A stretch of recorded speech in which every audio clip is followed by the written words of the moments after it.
بسم اللہ الرحمن الرحیم۔ السلام علیکم، میں منیر شاکر۔ قانون مکافات کی روح سے عمل اور اس کے نتیجے کے محسوس طور پر سامنے آنے میں ایک مدت لگتی ہے جسے مہلت کا وقفہ کہا جاتا ہے۔ قرآن کی اصطلاح میں اسے اجل کہا جاتا ہے۔ ہمارے ہاں تو اجل موت کو کہتے ہیں، لیکن عربی زبان میں اس کے معنی مہلت کے وقفہ کے ہیں، کیونکہ اقوام کی زندگی دنوں سے نہیں بلکہ صدیوں کے پیمانے سے ماپی جاتی ہے، اس لیے اس کی مہلت کا وقفہ اجل بھی خاصا طویل المیعاد ہوتا ہے۔ قوموں کا یہ جو ہم عام طور پر دھوکہ کھا جاتے ہیں کہ ایک قوم کمزور اقوام پر ہر طرح کا ظلم و استبداد روا رکھتی ہے، وہ سلب و نہب کی روش اختیار کیے ہوئے ہیں۔ اس کا نظام استحصال ایکسپلائٹیشن پر مبنی ہے۔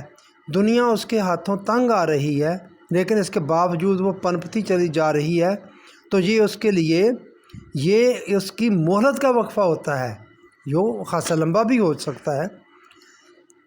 قرآن پاک کی یہ سورہ نحل کی آیت 61 نمبر ہے۔ کچھ اس کا مفہوم اس طرح ہے: اگر ظلم و استبداد کی بنا پر لوگوں کی گرفت فوراً ہو جایا کرتی تو صفحۂ ارض پر کوئی چلنے والا انسان نظر نہ آتا، لیکن اللہ ایسا نہیں کرتا، بلکہ ان کے انجام کو ایک مدت تک کے لیے مؤخر کر دیتا ہے۔ جب یہ مہلت کا وقفہ ختم ہو جاتا ہے تو پھر ان کی تباہی میں نہ ایک ثانیہ کی دیر ہوتی ہے نہ سویر۔ ان کے اعمال کا آخری فیصلہ کن نتیجہ ان کے سامنے آ جاتا ہے۔